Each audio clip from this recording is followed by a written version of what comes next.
과거 이스라엘 그 사도들은 바울이 그 사도행전에 보게 되면은 그 무교절을 지키기 위해서 선교지에서 돌아온 게 있죠, 그지? 그 정도로 그 본토 유대인들에게 있어서는 이 절기라고 하는 것은 상당히 중요한 것이에요. 왜 구약 시대와 같이 그렇게 지키는 건 아니다 할지라도 그들이 그 사도행전 보면은 나와. 사도행전은 신약 시대잖아요. 거기 보면은 그 사도들이 그 절기를 항상 기억을 하고 있었어요. 그래서 지키는 방식은 과거 모세 시대와는 좀 차이가 있을 수는 있지만은 그 나를 중히 여기는 자는 그리 하고 그렇게 나와 있습니다. 그러니까 그 나를 중히 여기는 자들이 누굽니까? 그게 유대인들이잖아요. 이방인들은 뭐 구약에 배경이 없는 사람들이기 때문에 그 절기나 그 날에 대해서 유대인들하고는 현격한 차이가 있어요. 그런데 이 이방인들은 비록 구약적인 방식의 그 날에 대해서는 잘 모른다고 할지라도 이게 복음과 어떠한 그 깊은 연관을 맺고 있는지는 알고 있어야 되는 거죠. 근데 지금 여기 있는 유대인들은 이 복음과 연관된 절기, 본래 절기든 그 안식일이든 날이라고 하는 것이 다 복음과 연결되어 있어요. 그러니까 복음으로 그것을 해석하고 그걸 지키지 못한다고 하면은 그것은 말 그대로 베일 속에 가려진 베일을 쓰고 있는 이 구약 시대와 별 다를 바가 없습니다. 그런데 지금 우리가 이 유월절을 지키고 이 무교절을 어떻게 지킬 것인가, 또 그래서 우리가 초실절을 우리의 삶에 어떤 의미가 있는 것인가 하는 것을 우리가 정말 아는 게 굉장히 중요합니다. 그래서 오늘 제목도 유월절 양식을 먹고 초실절로 이렇게 이게 복음과 어떤 깊은 연관을 맺고 있는지를 우리가 알고서 지키는 것이 중요하다는 거죠. 예를 들어서 신약의 그 절기라기보다는 행사가 뭡니까? 이게 성찬이잖아요, 성찬. 이 성찬도 그거를 잘 알지 못하고 지키게 되면은 하나 율법화에 있다. 이게 율법화에 있다는 말을 정죄를 먹고 마신다. 그게 정죄를 먹고 마신다는 말이 그 정죄의 법이 뭡니까? 율법이다 이 말이에요. 그러니까 이 성찬을 먹어도 여전히 율법화에 있다는 말을 주님의 몸을 분별하지 못한다 이 말이거든요. 그 진리를 알지 못하면 할례나 무할례가 과거에는 할례 무할례 그런 거 많이 따졌잖아요. 구약 시대에는 이제.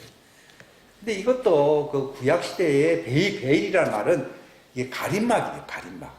가려졌다 이 말이거든요. 계시라고 하는 말은 가려지지 아니하고 이것이 실체가 드러나는 걸 계시라 부르거든요. 그러니까 신약 시대는 계시 시대입니다. 구약 시대는 어떤 시대입니까? 베일로 가려진 시대라고. 그렇기 때문에 옛날에는 베일로 그게 이제 의문의 묵음법이다 이런 얘기를 쓰잖아요. 예. 근데 주의 영이 있는 곳에 자유가 있다는 말은 그 실체가 확 밝혀지니까 복음의 진리가 우리 마음속에 이렇게 비치게 되니까 자유가 있다 이 말이거든요. 그러니까 이게 베일 속에 있는, 그러니까 지금 시대가 바뀌어도 베일 속에 있으면 구약 시대입니다.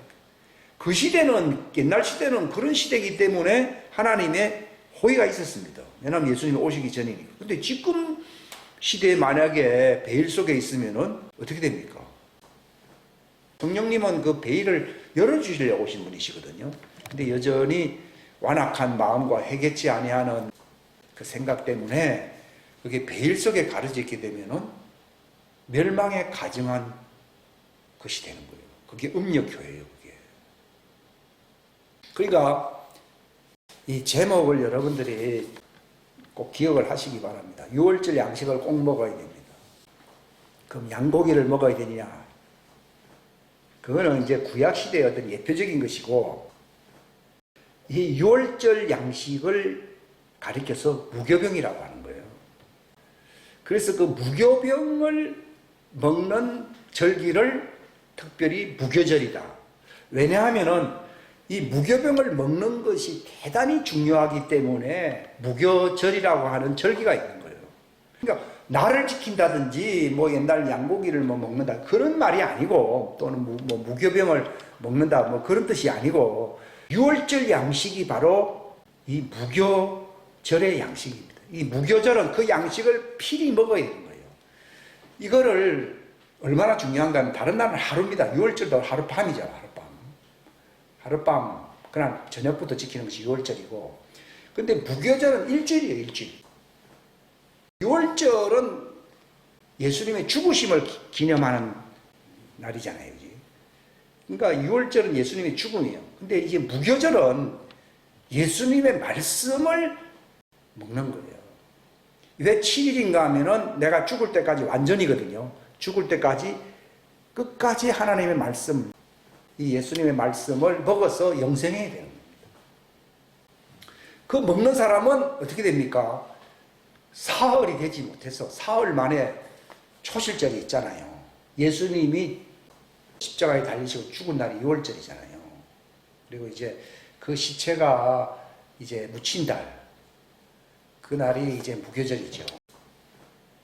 이 무덤에 장사된 지 사흘 만에 그분이 부활하셨거든요. 그걸 이제 첫째 부활이다. 그래서 이제 초실절이다 부릅니다. 그러니까 이 봄절기가 바로 6월절, 그리고 바로 이어지는 무교절, 그리고 그 무교절 가운데서 무교병을 먹은 지 사흘도 되지 아니해서 초실절 있죠. 이것은 서로 한 묶음이에요, 한 묶음. 이게 구약시대에는 어떤 의식으로 이제 지켜졌습니다. 어린 양을 잡는 날이 6월절이잖아요.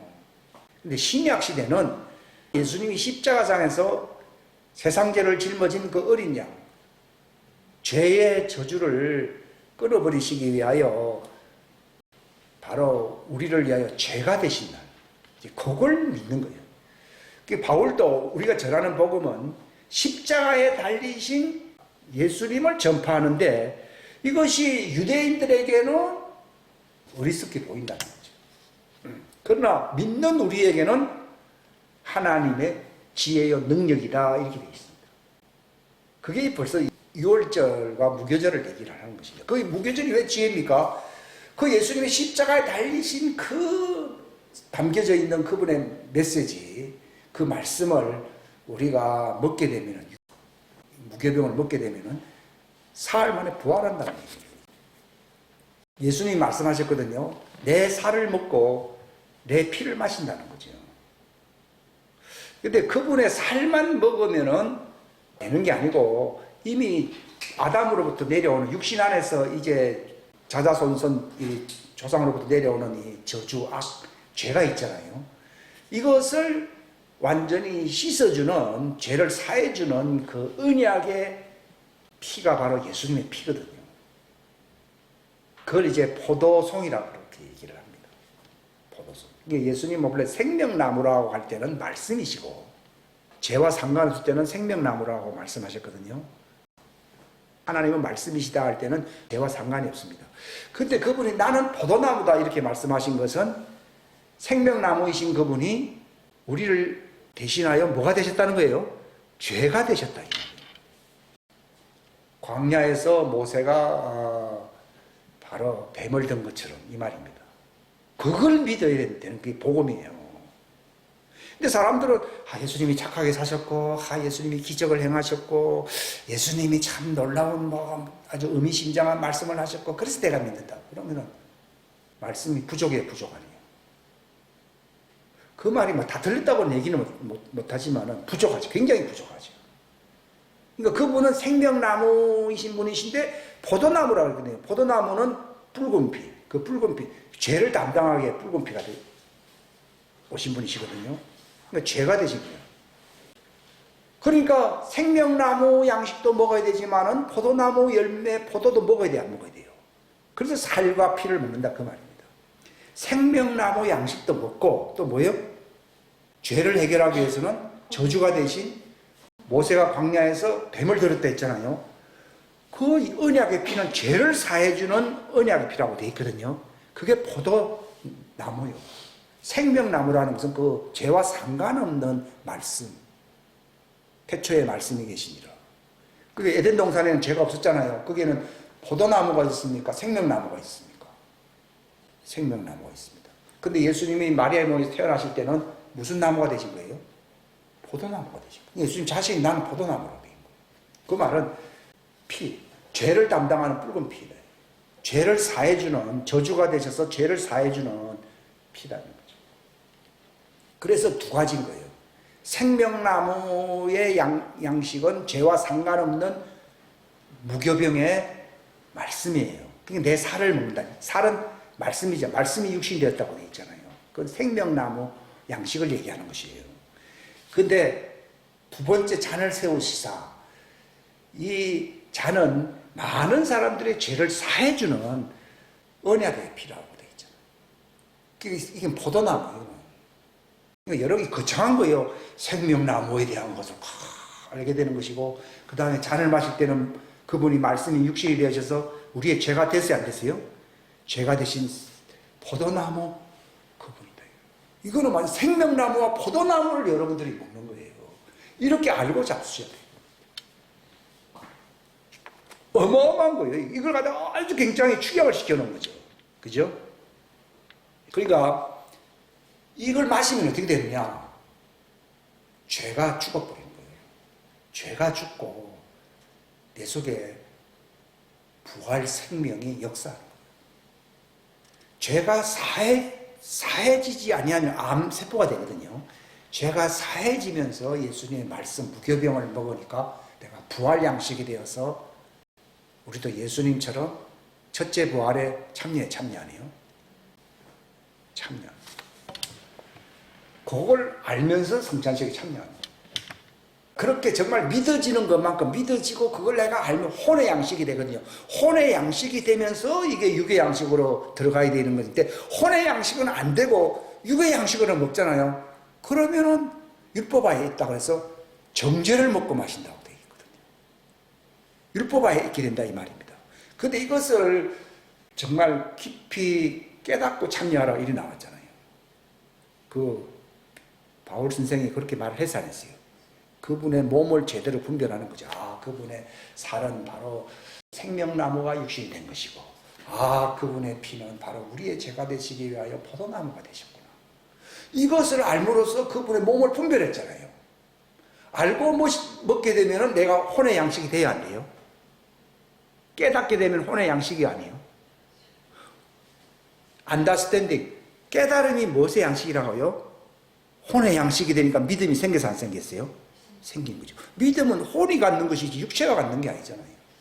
근데 혼의 양식인 믿음은 없고, 바로 생명나무가 육체가 되신, 그리고 우리를 위하여 저주가 되신 예수님의 그 피, 죄를 사해주는 피, 이것을 분별하지 못하고 먹고 마시게 되면은 정죄를 먹고 마신다는 말은 여전히 이 사람은 자유케 되지 못하고 여전히 율법하에 있다 이 말입니다. 물질적으로 보면은 내나 뭐 포도즙이고 뭐 그런 거죠. 그것만 알고 먹고 마시게 되면 그렇게 돼버리는 거예요. 이게 혼의 양식이 돼야 돼요. 아, 생명나무가 육신이 되시구나. 이건 죄와 상관이 없잖아요. 아, 우리의 죄가 되시기 위하여 그분이 포도나무가 되셨구나. 그래서 그분의 말씀은 죄가 없잖아요. 그분의 말씀은 순수한 영생의 말씀이잖아요. 영생의 말씀을 우리가 받되 우리의 죄는 예수님의 피로서 죄 씻음 받아야 합니다. 그분도 우리의 살과 피에 동참했은즉 부분적으로 우리의 살과 그 피에 동참했다고 되죠. 부분적으로라는 말이 빼먹었거든요. 개혁성경에는 히브리서 2장에 보면 나오잖아요. 왜 그렇습니까? 부분적이라는 말은요, 우리의 인성에는 참 영향분이지만 그분의 육신에는 죄가 있어요, 없어요? 없잖아요. 그죠? 그분의 피는 우리의 피하고 다르잖아요. 죄를 사해 줄 수 있는 하나님의 피잖아요. 그러니까 모양새는 같지만 또 실제로는 담겨져 있는 내용은 다르잖아요. 그렇죠? 그러니까 이게 부분적이라는 말을 쓰는 거예요. 우리와 똑같이 되었다는 말은 우리도 죄 짓고 살듯이 예수님도 우리와 똑같은 그런 성품을 가지고 삽니다. 그건 말이 안 되거든요.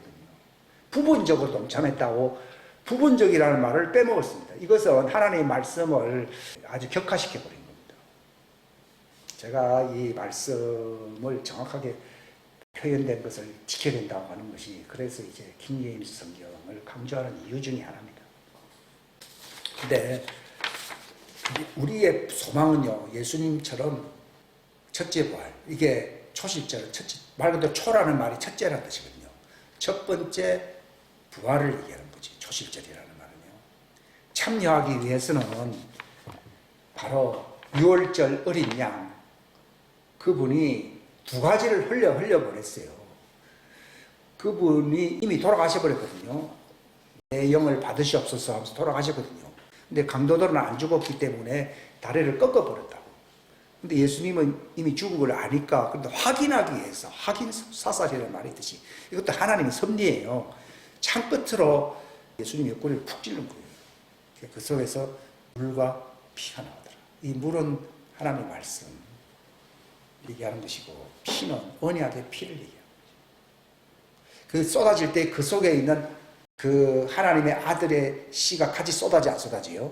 쏟아짐으로써 그분이 재림하실 때까지 부활할 하나님의 자녀들이 이 땅에 나오게 된다는 걸 얘기하는 거예요. 왜냐하면 아버지 안에 생명이 있은 같이 아들 안에도 생명이 있었는데, 그분이 육체가 되기 전에는 그 말씀의 영 안에, 말씀 안에 있었던 자들이었거든요. 그러니까 육체를 입고 이제 하나님의 아들들이 예수님처럼 초실절을 맞이하기 위해서 세상에 나온다는 걸 얘기해 주는 거예요. 아주 신비해요.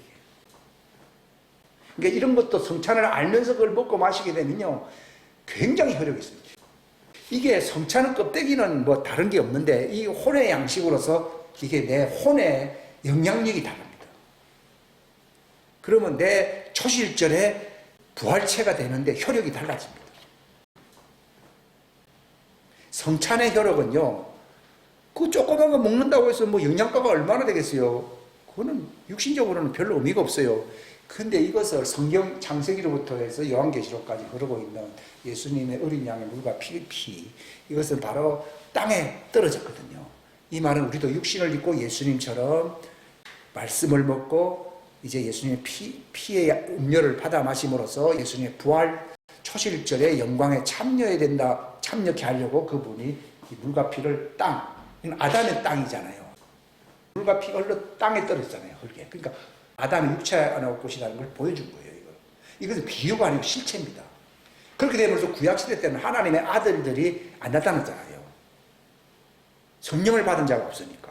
그런 사역을 한 사람들은 있지만도, 다니엘도 뭐 그런 존재지만 성령을 받지는 않았거든요. 근데 이제 물과 피를 받아가셨다는 얘기는 성령님의 침례를 받아서 하나님의 아들들이 이 땅에 이제 남김없이 다 태어나는 거예요.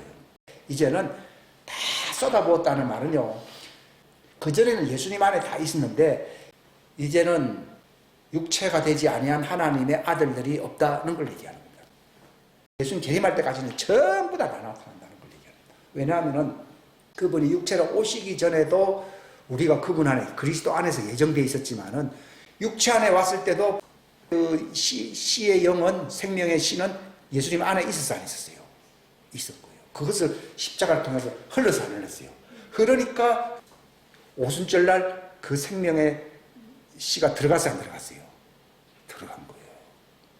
하나님의 아들들이 나타난다는 걸 얘기하는 거예요. 굉장한 거죠, 이게. 그러니까 예수님이 부활하셨을 때, 누가복음에 보면은 영은 살과 피가 없지만 나는 살과 뼈가 있지 않느냐. 피는 왜 없는가 하면, 피는 죄를 사해 주시려고 그분이 흘려서 안 흘렸어요? 다 흘린 거예요. 또 남은 게 있어가지고 또 죄를 사해 주는 게 아니라 다 흘려버렸어요. 다 흘렸고 남아있는 것은 죄와 상관없는 생명나무의 살과 생명나무와 관련된 뼈만 있을 뿐입니다. 부활했을 때는 피가 있었어요, 없었어요? 없죠. 없습니다.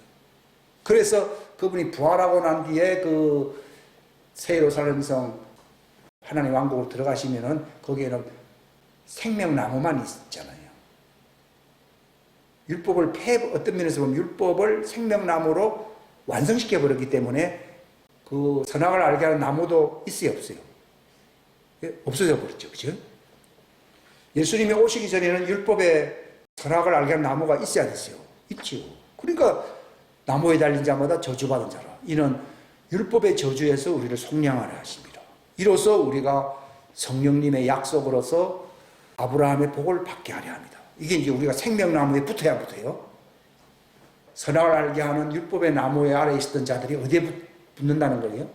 생명나무에 과실로 붙는 자들이 있고 생명나무에 잎으로 붙는 자들이 있고. 그러니까 예수님이 너희는 내 안에서 예정된 자들이라 했잖아요.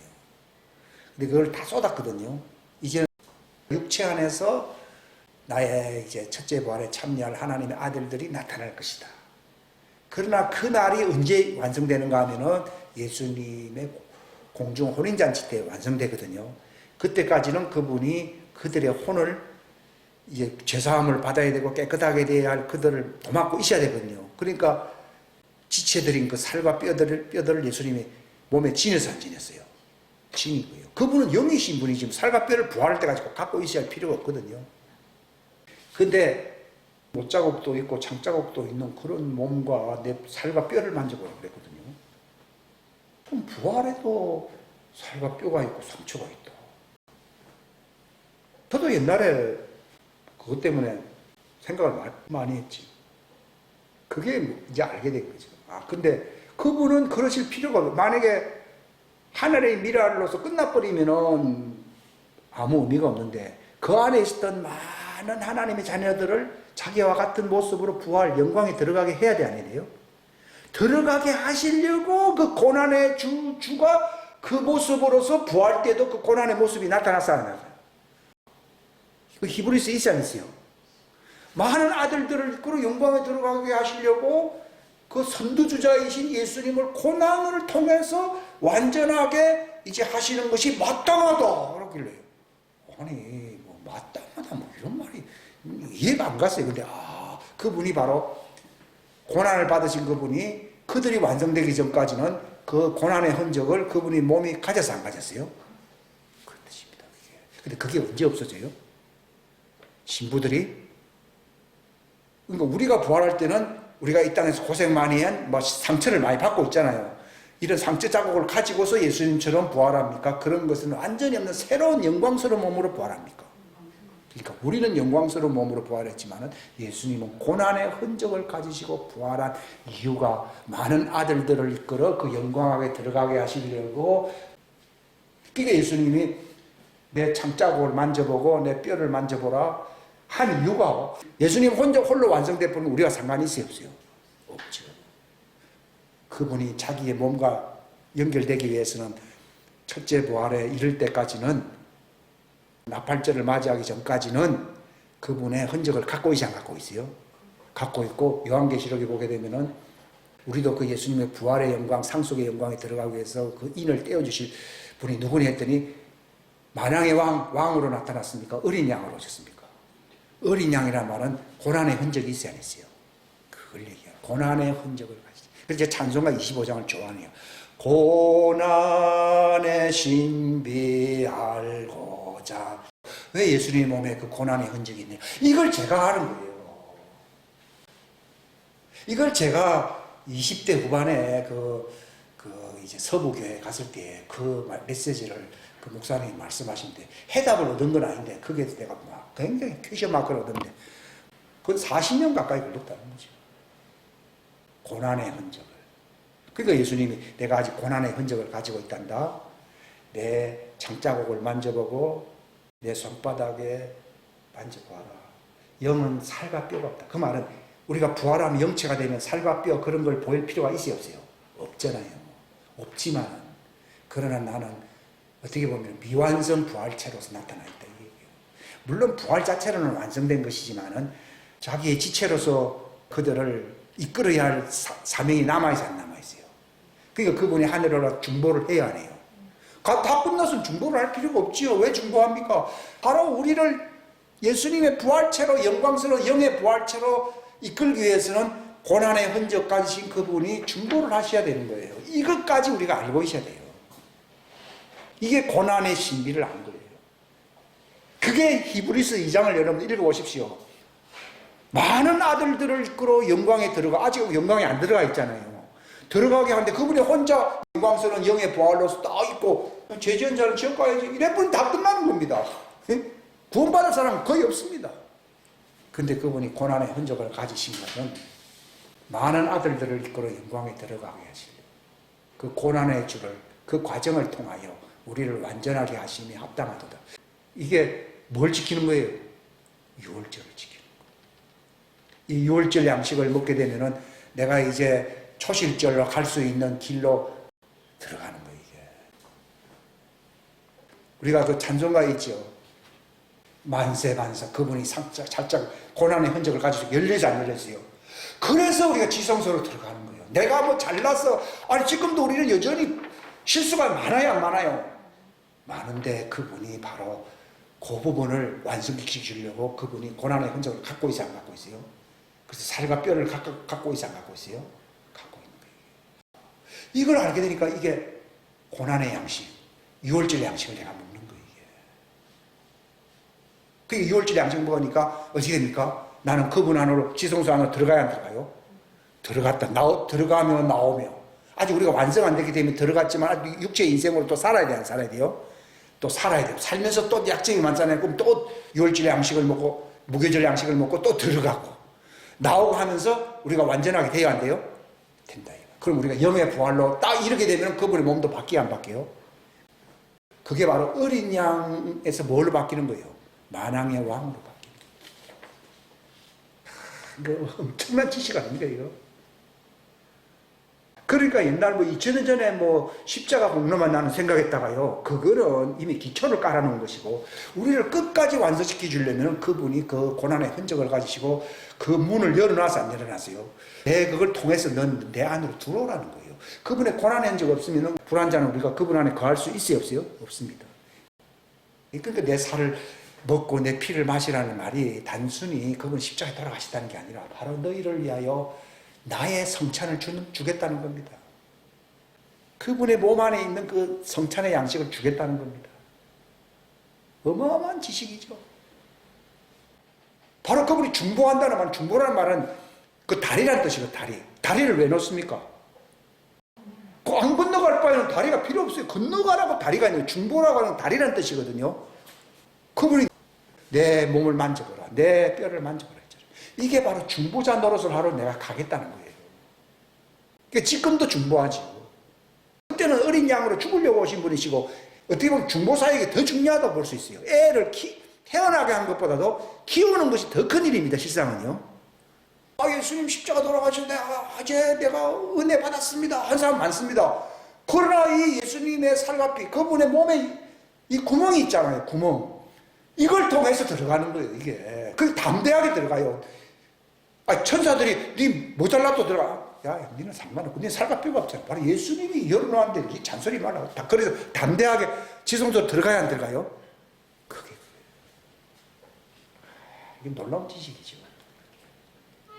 그러니까 예수님이 이 마지막 이제 유월절, 이제 십자가 바로 앞두고서 유월절 지킬 때 예수님이 제자들 보고 뭐라 했습니까? 내가 이 날을 기다리고 기다렸다.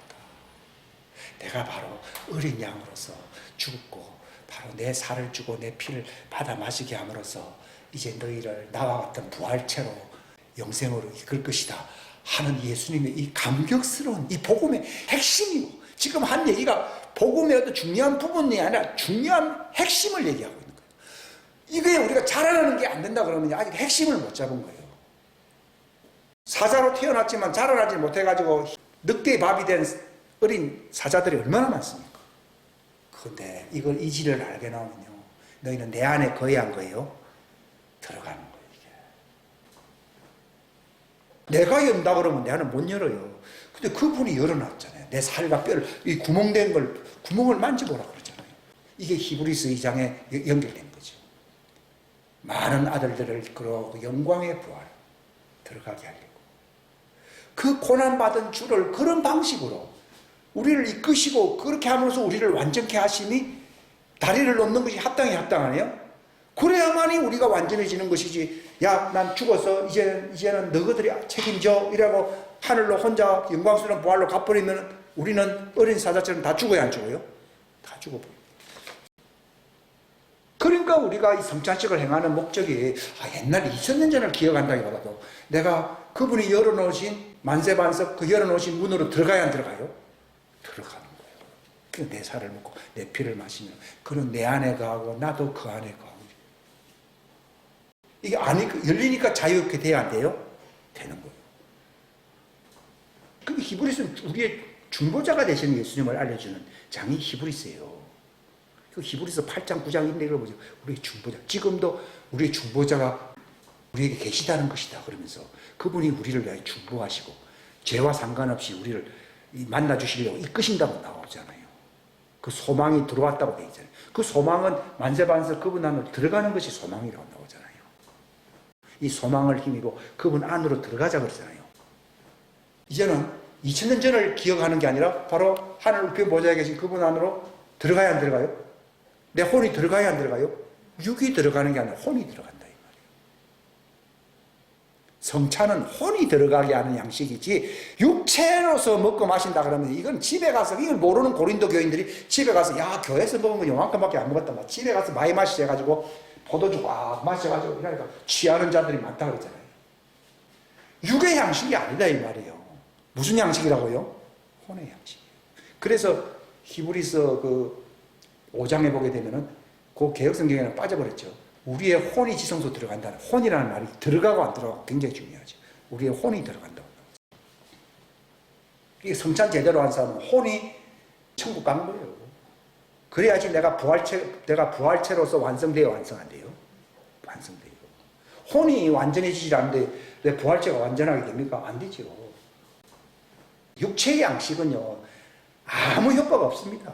살리는 것은 뭐라고요? 영의 양식이지, 그걸 육신의 양식으로 먹으면 아무 효력이 없다고 나와 있잖아요. 그건 성찬 잘못 먹은 거예요. 그러니까 너희가 그런 식으로 먹으니까 너희 중에 약한 자가 많고 병든 자가 많고 심지어는 죽은 자들도 많다. 즉 멸망했다. 그게 죽었다 멸망한 자도 있다고 하잖아요. 혼의 양식. 나는 왜 혼의 양식이 되고 그게 어떻게 되는 건지 내가 전체 줄거리를 이제 알게 됐어요. 그러니까 이제 쓸쓸하지 않죠. 이런 사람도 내가 쓸쓸해서 주님 오실 날을 기다린다고. 그럼 타락합니다. 저기 집 나간 신랑 나는 여전히 기다리고 있노라. 그러면 그건 이제 타락하게 돼 있어요. 신랑하고 전화를 받든지 계속 만나고 해야 뭐 신랑이지 뭐 한 번도 만난 적도 없고 전화 받은 적도 없다고 그러면 그건 아니잖아요. 그 마찬가지예요. 바로 우리의 혼이 들어가는 거예요. 그리고 우리의 삶은 하늘에 있다. 그게 안 되면요, 땅에 있는 미련이 여전히 남아있어요. 왜냐하면 육신 때문에 사는 것이 되기 때문에 육체의 미련을 갖게 돼 있어요. 그런데 혼이 그렇게 연결되잖아요. 그러면 육체는 미련 없어요. 빨리 육체를 떠나서 내 혼의 신랑 되신 그분에게 가고 싶은 거예요. 그러니까 아멘 주 예수의 오시옵소서 하는 그 요한의 선포는요, 바로 그 경험을 하고 있는 거예요. 이게 신부가 되는 길이에요. 지금 신부 교육을 하고 있잖아요. 이 히브리서는 중보자 되신 예수 그리스도, 이게 중요하거든요. 그죠? 그러니까 살과 뼈는 있다 이 말이 그런 뜻이고, 그 에베소서에 보게 되면은 교회라고 하는 것은 뭐가 교회라고 되어 있습니까? 우리는 그분의 살과 뼈의 지체다. 이 무슨 말인가 하면 그분의 살과 뼈에 참여한다 이 말이에요. 그 말은 우리의 혼이 지성소 안으로 들어가면은 우리가 교회가 된다 이 말이에요. 지체교회가 된다. 하늘 지체교회가 된다 이 말이에요. 근데 그걸 안 하면은 육체교회, 율법하에 있는 교회가 돼버려요. 율법하에 있는 교회는 우리가 이 성찬을 그걸 모르고서 육의 양식으로 먹으면은 너희 조상들이 만나를 먹고도 죽어서 안 죽으세요? 근데 그들은 육의 양식으로 먹었잖아요. 그죠? 죽었다 이 말이에요. 그런 것처럼 우리도 이것도 이런 식으로 먹으면은 죽는 거예요. 근데 내 살은 참된 음료요, 참된 양식이라는 말은 그게 혼의 양식을 얘기하는 거예요. 그 말은 그 진리를 깨달아야 된다는 거예요. 진리를 깨닫게 되면은 깨닫는 것은 육이 깨닫습니까? 혼이 깨닫습니까? 혼이 깨닫는다는 말이 그 양식입니다. 이거 깨닫게 되니까 이제 저도 옛날에 스트레스 많거든요. 근데 스트레스 이제는 세상 거와 관련된 것이 완전히 끊어지 안 끊어져요? 다리 건너가면 끊어지 안 끊어져요? 끊어져 버려요. 이 자유게 되는 거예요. 육체에 항상 그 매여가지고서 뭐 할 수 없이 그렇게 뭐 하나의 팔자소관인 듯이 살아왔는데, 이게 끊어져 버립니다. 다리가 있으면 이게 끊어져 버립니다. 일로 가는 거죠. 다리를 왜 만들었으면 여기 있으려면 다리가 필요 없죠. 다리가 있다면 일로 오라는 얘기예요. 들어왔다가 다시 육체 안에도 살아야 돼, 안 살아야 돼요? 살아야 돼. 잠깐 왔다가 또 들어오라는 거예요. 필요하면 또 들어오라는 거예요. 이쪽에서만 살겠다고 그러면, 육체 안에서만 살겠다고 그러면 다리가 왜 필요합니까? 다리 없어요. 복음이라는 것은 다리가, 2000년 전에 예수님이 고난받았다. 이거는 시작점에 불과합니다. 신앙적인 삶은 다리 들어가며 나오며 해야 돼요. 들어가며 나오며 해야 되잖아요. 왜냐면 육체를 벗어나지 않았기 때문에 육체 안에서 또 살아야 되니까 들어가며 나오며. 너는 내 안에, 나는 너 안에. 내가 아버지 때문에, 아버지로 인하여 이렇게 살듯이 너도 나로 인해서 왔다 갔다 하면 사는 거면 바로 세상을 바라볼 필요 있어요, 없어요? 이게 못 건너가니까 자꾸 세상을 바라보거든요. 근데 죽고 나면 이제 건너간다 하니까 아이고 세상에서는 막 세상을 바라보면서 살아야 되겠구나 이렇게 되는 거잖아요. 근데 이게 연결되니까 육체는 여기 있는데 혼은 맨날 들락날락 하는 거죠. 왜냐면 육체로서 하나님의 일도 하고 세상 일도 해야 되잖아요. 해야 되니까 들어가면 들어갔지 왜 또 나오는 건 왜 나옵니까? 그 말은 땅에서 할 일이 있다 그 말이거든요. 그렇지만 바울이 그랬잖아요. 그렇게 되면은 나는 세상에 대해서 죽어야 안 죽어요? 다리를 건너가면은 나는 세상에 대해서 죽은 거예요. 38선을 옛날에 휴전선을 넘어가면은 나만에 대해서 죽은 거예요. 자기는 발견가 됐다 그 얘기입니다. 내가 바로 왜 십자가에 못 박혀 달렸다고 바울이 얘기했는가 하면요. 우리 2000년 전에 예수님 돌아가셨다. 그걸 믿기 때문에 그렇게 죽었다는 말을 하는 게 아니라 다리를 건너서 안 건넜어요. 다리를 건넜기 때문에 죽은 거예요. 이걸 주님이 알려주시는 거예요. 복음은 역사적으로 그분이 십자가에 돌아가셨다. 그건 시작점에 불과한 것이고 실제로 복음의 핵심적인 본문의 내용은 다리를 건너가는 거예요. 요단강을 건너야 돼, 안 건너야 돼요? 건너가야 가나안 땅에 들어가죠. 이걸 말씀을 통해서 깨달아야 안 깨달아야 돼요. 그게 성경에 있더라는 거예요. 그게 성경이 없으면 이 사람 완전 신비주의자가 이렇게 될 거 아니에요. 히브리서 5장에도 있죠. 히브리서 2장에 있죠. 히브리서 8장 19장에 있죠. 그게 너는 내 안에 나는 너 안에 요한복음 10장에도 있지요. 요한복음 6장에는 이 양식을 혼의 양식으로 먹고 사는 사람은 너는 내 안에 가고 나는 너 안에 가고 이게 이제 알게 된 거죠. 그러니까 바울이 우리의 삶은 하늘에 있고 이런 말. 그러니까 그분의 양식을 먹는다는 말은 다리를 건너간다는 거예요. 그래서 성찬식이 중요한 거예요. 그러니까 성찬을 한 번만 하면 안 되는 거예요. 이건 하나의 샘플로서 하는 것뿐이고 집에서 말씀을 통해서 해야 돼야 돼요. 누구요? 잔다라고. 매일 자기가 주님의 살을 먹습니다. 주님의 피를 마십니다. 프랑스를 구원한 사람이겠잖아요. 왜냐하면 다리를 건너간 사람이니까. 무서울 게 하나도 없지요. 그러니까 이 잔을 먹고 이 떡을 먹는 사람은 영원히 죽지 않는다고 되어 있잖아요. 이야, 다리를 건너간 다리 건너가면 세상에 대해서 죽은 거예요. 그러나 다리 안 건너가고 맨날 세상 일이 바라보고 있으면 세상 대해서 안 죽은 거예요. 제가 이것을 알고 나니까요, 그 기쁨이 좁쌀만한 기쁨이요. 갑자기 빵덩어리처럼 커져버린 거예요, 이게. 이 초실절에 영광이 자기에게 온다는 것을 실감나게 느끼기를 시작하는 거죠. 그게 들어가면 나는 부활하는구나 하는 것을 알게 돼요. 예수님도 그 부활을 이루려고 그분이 그 고난의 몸의 흔적을 가지고 그분이 거기 중보자 되려고 그 일찍이 고난받은 어린 양이 그 인을 풀더라고 나오잖아요. 그분이 우리를 위해서 중보한다는 걸 표현해 줍니다. 이걸 총체적으로 이거다 하면서 확 깨달으시니까요. 가슴이 뻥 뚫린 기분이에요. 대로가 열려야 안 열려요? 그 이사야 35장에 있잖아요. 대로가 열려버린 거예요, 이게. 시온의 대로가 막 열려버린 거죠. 그러니까 그 침례자 요한이 첩경을 평탄케 하라. 그 대로를 구축하라. 그랬잖아요. 바로 이걸 알게 되면 우리도 이제 예수님의 재림의 길을 예배해요? 예배하는 자가 되는 거죠. 첩경을 평탄케 하라. 예수님이 재림의 길을, 대로를 열게 되는 거죠. 이게 바로 마지막 그 작은 책의 신비에, 그게 이제 부활에 이르는 그 왕국의 신비를 알려주는 거잖아요. 이게 어린 양 작은 책에 담겨져 있는 내용이에요. 이걸 주님이 지금 열어주고 있는 거예요. 그게 복음의 그게 핵심이라는 거예요. 그게 없으면 2000년 전 예수 믿어도 타락에 타락하네요. 타락하지요. 아니 태어나면 뭐합니까? 다리 밑에다 놓고 온 사람 많잖아요. 애를. 옛날에 저쪽에도 그랬잖아요. 그죠? 그렇게 보면은 참 모순 정도가 아니죠. 근데 그게 바로 우리가 고아처럼, 그러니까 고아처럼 내버려진다는 말이 그거예요. 근데 내가 너희에게 오리라 그랬거든요. 그게 바로 그 길을 열어놓는다는 거죠. 그러니까 예수님이 가시는 것이 유익하다는 말은 이제는 너희들이 초실절에 이룰 수 있는 부활의 영광이 된다. 그 말입니다. 이건 살아야 되잖아요. 내가 어른이 되기 위해서 태어난 것만으로는 부족한, 그건 시작점이잖아요. 먹고 마시고 계속 자라나야 되잖아요. 그 길을 위해서 예수님이 상처 입은 어린 양의 고난받은 모습으로 그분이 중보자로 그분이 문을 만세반석에 열어놓았잖아요. 내 손과 내 발을 만져보라고 했잖아요. 들어오라는 거예요. 이게 복음이에요, 복음. 2000년 전에 돌아가신 것만이 아니고 그거는 시작입니다. 기도하겠습니다.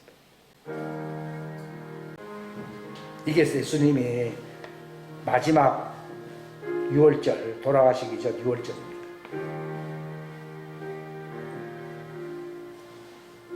하나님 왕국에서 너희들을 맞을 때까지는 다시는 땅에서 난 것 가지고서 성찬식을 행하지 않겠다고 말했습니다.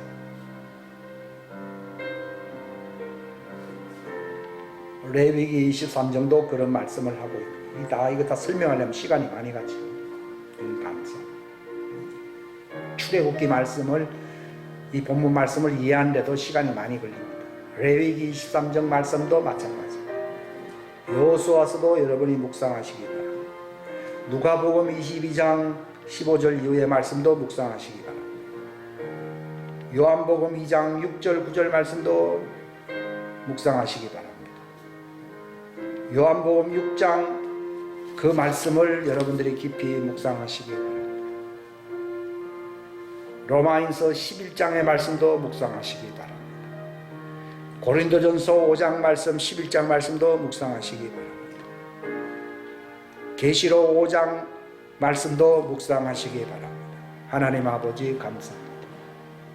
우리가 하나님의 말씀이 우리 속에 풍성히 거하며 그리스도의 장성한 분량에 충만함에 이를 수 있도록 도와주시옵소서. 그 왕국의 영광, 그 초실절의 그 영광의 부활에 참여케 하시려고 많은 아들들을 이끌어 그 영광에 들어가게 하시려고 고난받은 주를 중보자로 우리를 위하여 중보하심이 마땅합니다. 그리하지 아니하면 우리가 완전한 자로 그분의 영광에 참여할 수가 없습니다. 만세반석 열려 우리가 그 혼이 그 지성소에 들어가야 되는 것입니다. 이것이 히브리서 5장의 주제요. 그 말씀이 히브리서 2장이요. 이 말씀이 히브리서 8장 9장의 말씀입니다. 히브리서 10장의 말씀, 우리가 마음을 새롭게 함으로써 확신을 가지고 그 지성소 안에 들어가야 된다고 히브리서 10장의 말씀을 하고 있습니다. 하나님, 우리 생각으로 기도할 것이 아니라 이 복음의 핵심의 내용들을 깨달음으로 우리의 혼의 양식이 됨으로 말미암아 천하보다 귀한 우리의 혼이 이 예수님의 지성소의 영광에 동참하는 놀라운 하나님의 백성들 자녀들이 될 수 있도록 도와주시옵소서. 그러므로 우리가 그분의 살과 뼈들에 참여하는 지체들이 되게 하여 주시기를 바랍니다. 그 초실절 양식인 무교병 영광의 양식을 먹고서 진리의 양식을 먹고서 초실절의 영광에 들어가는 우리의 삶이 되게 하옵소서. 들어가며 나오며 꼴을 먹음으로 생명을 얻되 풍성히 얻는 자들이 되게 하여 주옵소서.